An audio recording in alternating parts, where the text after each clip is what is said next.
Assalamualaikum warahmatullahi wabarakatuh. Bismillahirrahmanirrahim. Alhamdulillahirabbil alamin. Assalatu wassalamu ala asyrafil anbiya wal mursalin Sayyidina Muhammadin wa ala alihi wa sahbihi ajmain. Rabbi shrah li sadri wa yassir li amri wahlul 'uqdatam min lisani yafqahu qawli. Pada konten ini saya akan membaca kitab Fathul Mu'in, kebetulan di dalam babun nikahi, bab nikah. Akan tetapi bagi semua teman-teman yang baru menemukan channel ini, alangkah baiknya tolong di-subscribe terlebih dahulu.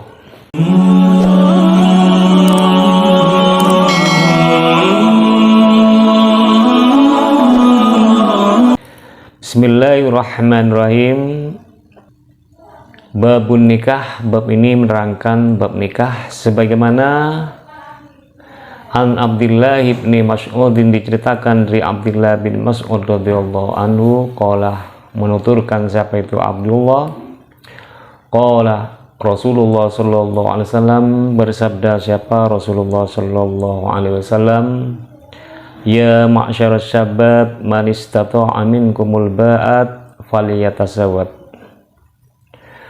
Wahai para pemuda, kata Rasulullah, sabda Rasulullah sallallahu alaihi wasallam, man istata'a minkumul ba'at, barang siapa di antara kalian yang sudah mampu untuk membiayai nikah, falyatasawwad, maka hendaknya menikahlah. Jadi orang yang sudah mampu untuk bernikah baik zahir dan batin, maka ya segera bernikah. Kata Rasulullah sallallahu alaihi wasallam, kenapa? Fa innahu lahu wijaun, fa innahu awadduh lil bashar wa ahsanuh lil farjih. Karena menikah itu adalah bisa menundukkan pandangan kita dari hal-hal yang diharamkan oleh Allah, wa ahsanu lil farji, dan bisa membentengi kemaluan kita. Jadi kalau orang sudah bernikah maka bisa menundukkan pandangan kita kepada hal yang haram dan juga bisa membentengi kemaluan kita dari hal yang diharamkan oleh Allah Subhanahu wa taala. Itu bagi orang yang sudah siap untuk menikah.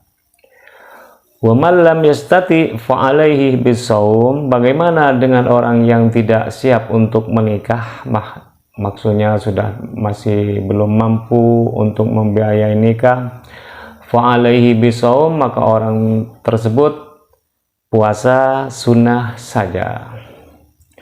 Kenapa puasa? Fa innahu lahu wijaun, karena puasa tersebut dapat membentengi dirinya dari hal-hal yang diharamkan oleh Allah Subhanahu wa taala. Sebagaimana Nabi Muhammad sallallahu alaihi wasallam bersabda, tazawwaju fa inni muqasirun bikumul umam. Bernikahlah kalian karena aku, kata Nabi Muhammad SAW, akan berbangga dengan kebanyakan umatku nanti pada hari kiamat. Jadi Nabi Muhammad itu akan bangga di hari kiamat. Jadi bagi orang yang sudah mampu untuk membiayai nikah, maka segeralah untuk bernikah.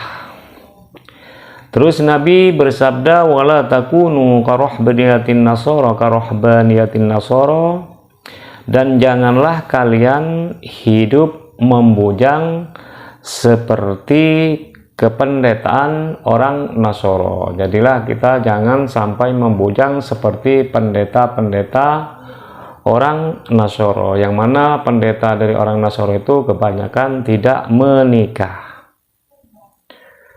Kenapa para pemuda harus menikah?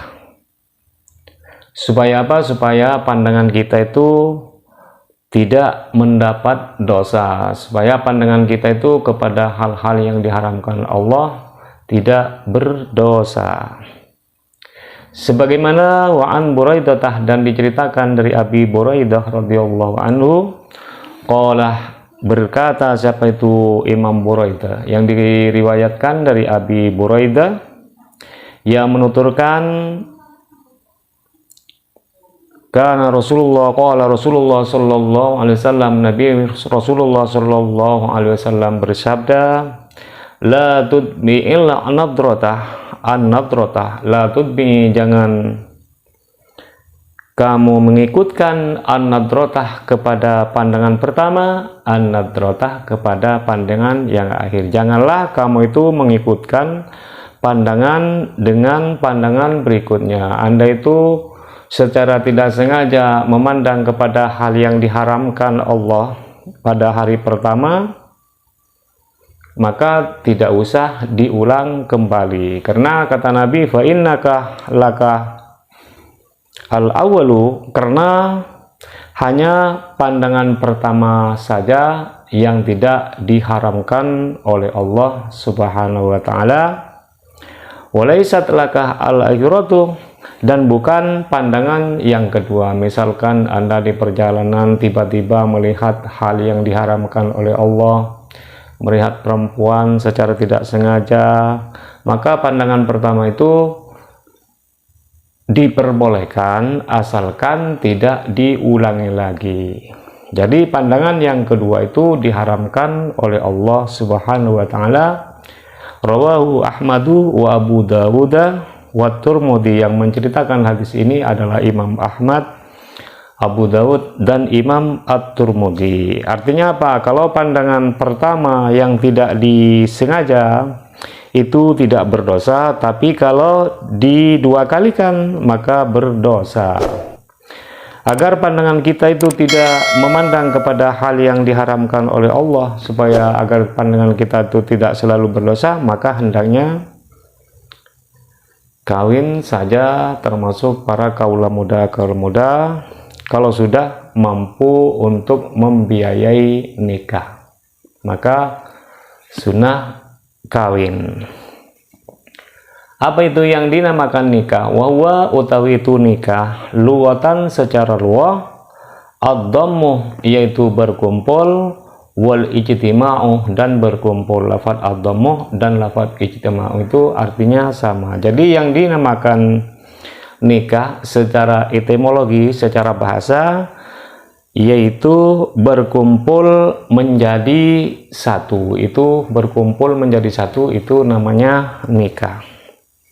Itu nikah secara bahasa. Wa minhu qauluhum tanakahat al-asjaru wa dhammah ba'daha ila ba'din.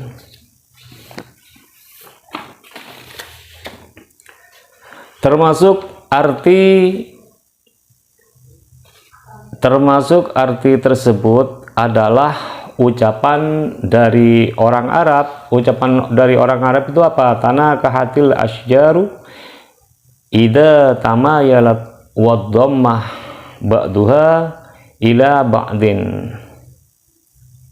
Pepohonan itu saling bernikah jika satu dengan yang lain itu saling condong. Jadi kalau sudah condong, pohon-pohon yang sudah condong satunya ke satu yang lain, ke pohon yang lain, itu namanya menikah. Dan berkumpul di atas itu dinamakan nikah secara bahasa. Wasar'an, dan secara syara.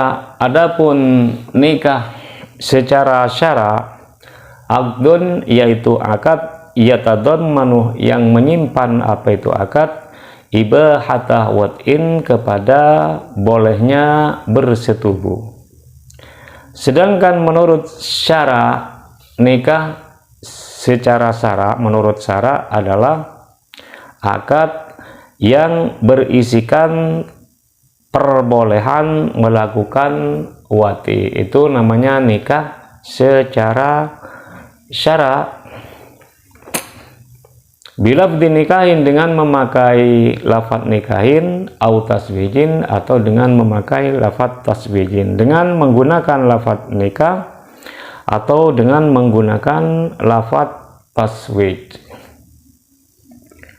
Wa huwa, dan itu nikah hakikatun, yaitu hakikat, secara hakikat, fil aqdi, di dalam akad, majazun, majaz, fil wad'i, di dalam wati, ala sosi, menurut pendapat kaul yang soheh. Menurut pendapat yang soheh, bahwa kata nikah itu menurut makna hakikat adalah akad, sedang majaznya adalah persetubuhan. Kalau sudah mampu untuk kebutuhan nikah, makanya kalau sudah mampu untuk memenuhi kebutuhan nikah, maka hendaknya kita bernikah saja. Artinya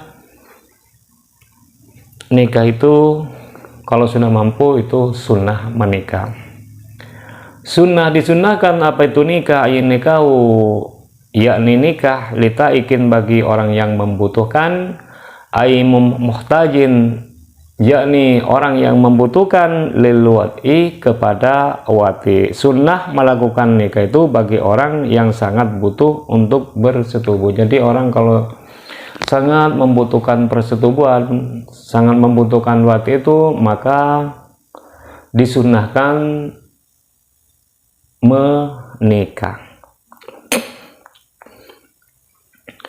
Wa ini istuwilah, dan walaupun direpotkan siapa itu orang, bil ibadati, dengan ibadah, qadirun, yang mampu, ala mu'natin, terhadap membiayai, mim mahrin, dari mahar, dan ia sudah mampu, dan orang itu sunat menikah bila ia sudah mampu memikul biaya untuk mahar tersebut. Jadi kalau sudah mampu membayar biaya nikah, baik dohir atau batin, maka sunnah segera bernikah. Wa kisdatin, dan pakaian, dan sudah mampu membeli pakaian istri misalnya, maka sunnah di bernikah.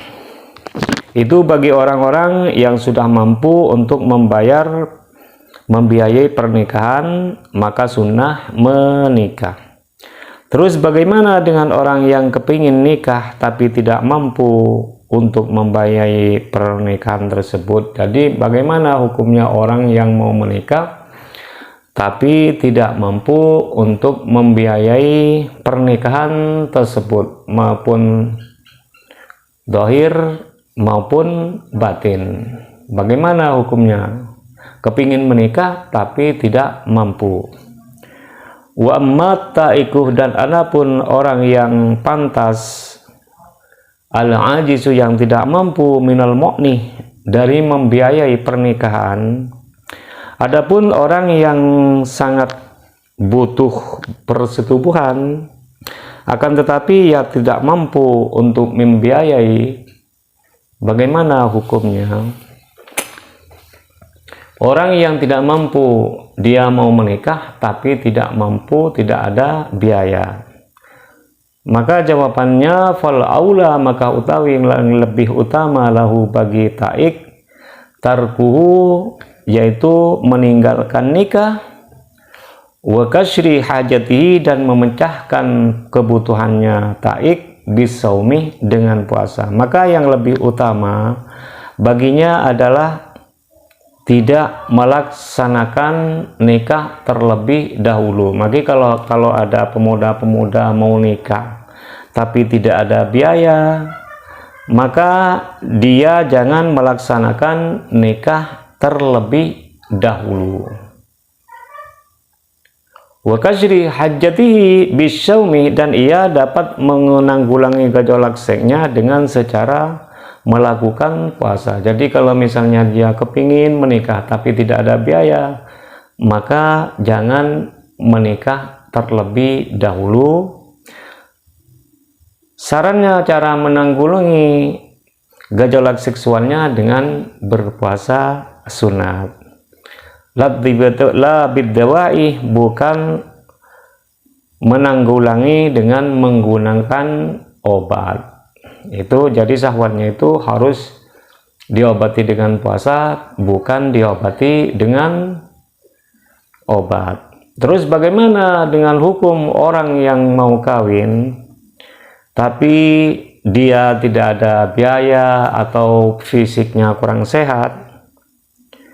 Wa kurihah, dan dimakruhkan li'ajizin, bagi orang yang tidak mampu, minal mu'nih, dari membiayai, wa irohtaikin, yang tidak membutuhkan. Makruh menikah bagi orang yang tidak ada hasrat bersetubuh, dan juga ia tidak mampu untuk menanggung biaya di atas. Jadi kalau ada orang tidak mampu untuk membiayai pernikahan atau tidak ada hasrat untuk persetubuhan, maka orang tersebut kalau menikah itu hukumnya makruh. Artinya apa? Artinya makruh menikah bagi orang yang tidak ada hasrat bersetubuh, badannya masih lemas, tidak ada gairahnya.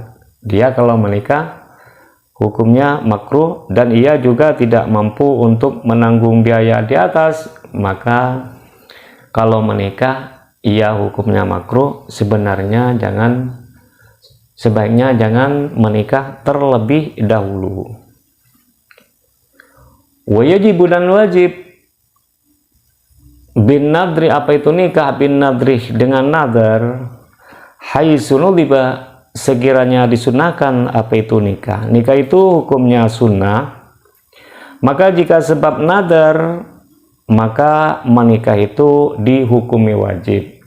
Pada mulanya itu nikah itu adalah sunnah, tapi kalau ada nadar kalau sudah sembuh mau menikah, maka menikah itu hukumnya wajib. Maka dari itulah bagi remaja-remaja yang sudah mampu untuk membiayai nikah, maka sebaiknya menikah saja. Sebagaimana ada hadis yang diriwayatkan dari Abu Ayyub Al-Ansari, qala, bersabda Rasulullah sallallahu alaihi wasallam, arba'un, 4 perkara, min sunanil mursalinah, dari sunnah-sunnah Rasul. Ada 4 perkara dari sunnah-sunnah Rasul. Yang pertama, al-haya'u, mempunyai perasaan malu dari melakukan maksiat. Yang kedua, wa ta'aturu, dan senang memakai minyak wangi. Wan nikahu, dan menikah. Wasiwaku, dan siwakan. Jadi mempunyai perasaan malu dari melakukan maksiat, senang memakai wangi-wangian, senang menikah, senang bersiwak, maka itu adalah sunnah-sunnah dari para utusan. Rawahu Tirmidzi, yang menceritakan hadis ini adalah Imam Tirmidzi. Sebagaimana Allah berfirman di dalam surat Ar-Ra'd ayat yang ke-38, Bismillahirrahmanirrahim, walaqad arsalna rusula min qablik wa ja'alna lahum azwajan wa dzurriyyah. Sesungguhnya kami telah mengutus para utusan, kata Allah, dari sebelum engkau Muhammad, dan saya memberikan kepadanya yaitu istri-istri dan keturunan. Jadi Allah itu sudah mengutus para utusan sebelum engkau Muhammad, sebelum Nabi Muhammad sudah mengutus para utusan, yang mana para utusan itu mempunyai istri dan keturunan. Jadi beristri itu adalah sunnah dari para rasul. Itu saja dari saya, semoga bermanfaat, dan apabila ada makna-makna dan pemahaman yang kurang pas, saya pribadi mohon maaf yang sebesar-besarnya. Dan apabila konten ini sangat bermanfaat, silahkan di like, comment, share, and subscribe, dan dibagikan kepada teman-teman yang lain supaya mendapat manfaatnya juga. Dan tunggu saja episode berikutnya. Doa terbaik dari saya, semoga anda semua itu sehat selalu, panjang umur, dan dilimpah ruahkan milik rizkinya, dan selamat berbahagia bersama keluarga. Ihdinas shiratal mustaqim, wabillahi wattaufiq wal hidayah waridha wal inayah. Assalamualaikum warahmatullahi wabarakatuh.